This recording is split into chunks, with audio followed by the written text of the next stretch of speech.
Welcome friends, welcome back to our channel Chatpatu Kathiawad.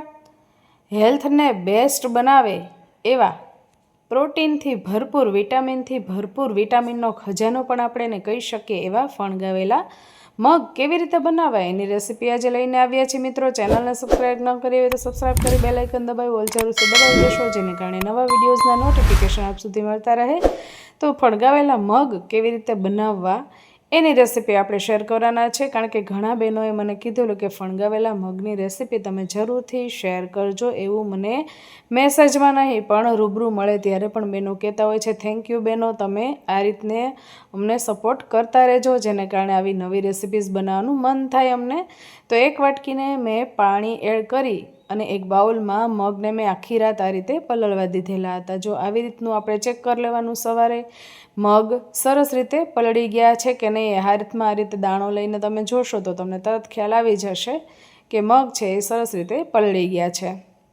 હવે એ જ મગને આપણે સારી રીતે આવી રીતે પાણી નાખી અને ધોઈ અને એક જાળીમાં લઈ લેવાના છે। આ રીતે તમારી પાસે ચાયણો હોય તો એમાં પણ તમે લઈ શકો છો, તમારી પાસે કોઈ એવું આછું કપડું હોય તો એમાં પણ લઈ શકો છો। ધોઈને પાણી ખાલી કરી નાખવાનું અને એ જ બાઉલમાં ફરી જે છે એ જાળીવાળું વાસણ જેમાં આપણે મગ લીધેલા છે એને આપણે આ રીતે ફેલાવી દઈશું।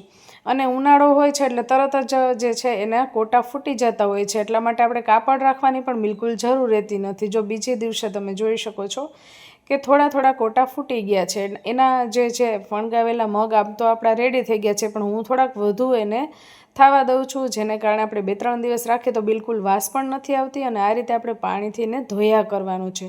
તો આ એક દિવસે તૈયાર થયેલા ફણગાવેલા મગ છે। તમારે હજુ પણ એને થોડા મોટા થવા દેવા હોય તો આ રીતે ઢાંકીને એને આપણે રહેવા દઈશું। તો બીજે દિવસે આપણે જોઈશું આ 2 દિવસના મગ જે છે, તો બીજે દિવસે પણ આ રીતના થોડા થોડા જે છે એ ફણગાવેલા મગ આપણને જોવા મળે છે। જો નીચે પણ તમે જોઈ શકો છો, જાળીમાંથી પણ એની પૂંછડી જે છે દેખાતી હોય છે। મારી બેબી એને પૂંછડિયા મગ કહે છે કે મમ્મી પૂંછડિયા મગ બનાવી દે ને। તો તમારું બાળક જ્યારે કઠોળ ન ખાતું હોય ને તો આ રીતે એને તમે પૂંછડિયા મગ એમ કરીને તમે કહેશો ને તો બાળક જે છે એ હોશે હોશે કઠોળ ખાશે અને બાળકના વૃદ્ધિ વિકાસ માટે તો આ બેસ્ટ સામગ્રી છે। એને કાચા ભાવે તો વધુ બેસ્ટ, પણ તમે એને વઘારીને બનાવો તો વધુ સારું રહે છે। તો એને પચવામાં પણ હળવું રહે અને એકદમ રેસીપી પણ બેસ્ટ બને છે અને બાળકની હેલ્થ માટે તો બેસ્ટ છે જ। અને આમ પણ મગ માટે તો કહેવામાં આવે છે ને કે મગ લાવે પગ, કોઈને હેલ્થની ઇસ્યુ કોઈ પણ જાતની હોય તો એ મગ ખાઈ શકે છે। અને પગને લગતી પણ કોઈ પણ જાતની તકલીફ હોય, ગોઠણનો દુખાવો હોય કે પિંડીનો દુખાવો કે કોઈ પણ જાતની તકલીફ હોય તો એમાં મગ છે એ ખૂબ જ કારગર નીવડે છે। અને મારે તો એનો અનુભવ થયેલો છે કે ગોઠણની પ્રોબ્લેમ થઈ હતી તો મગને લીધે એ સારી થઈ ગઈ હતી। તો આ રીતના મગ છે જે અઠવાડિયામાં 2 થી 3 વાર તમે જરૂરથી બનાવી શકો છો। તો ત્રીજે દિવસે પણ હું ધોઈને આ રીતે એને ઢાંકીને રાખી દઉં છું, કારણ કે હજુ પણ મારે એને થોડાક ફણગાવા વધુ દેવા હતા। તો ત્રીજે દિવસે પણ હું એને ઢાંકીને રહેવા દઈશ। તો આપણે એને ફરીવાર આખી રાત માટે રહેવા દઈશું। તો બીજે દિવસે જોતાં તમે જોઈ શકો છો કે એના ફણગા જે ફૂટેલા હોય એમાંથી પણ આમ જોઈ શકીએ છીએ કે એની અંદરથી પણ ફણગા ફૂટેલા આપણને જોવા મળે છે અને નાના નાના પાન પણ મગની અંદરથી નીકળતા જોવા મળે છે। મિત્રો, તમે આ ફણગાવેલા મગનું શાક બનાવો છો કે કોઈ પણ પ્રકારની રેસીપી બનાવો છો એ મને કમેન્ટમાં જરૂરથી કહેજો। હું તો આનું એક શાક પણ બનાવું છું અને આના પુડલા પણ બનાવું છું। જો તમારે મગના પુડલાની રેસીપી જોવી હોય તો કમેન્ટ સેક્શનમાં મગના પુડલા એવું તમે જરૂરથી લખીને મોકલશો, જેથી આની રેસીપી બનાવવાની મને ખ્યાલ રહે અને હું એ રેસીપી બનાવી શકું। તો જો કેવા સરસ એવા ફણગાવેલા મગ તૈયાર થઈ ગયા છે। તમે ફણગાવેલા મગ બનાવો છો કે ફણગાવેલા મઠ બનાવો છો એ પણ મને કમેન્ટમાં જરૂરથી કહેજો। જો એકદમ સરસ એવા બહુ જ સરસ રીતે ફણગાવેલા મગ તૈયાર થઈ ગયા છે। તમે આ કાચા પણ એક મુઠ્ઠી ભરીને ખાઈ શકો છો આખા દિવસમાં એકવાર।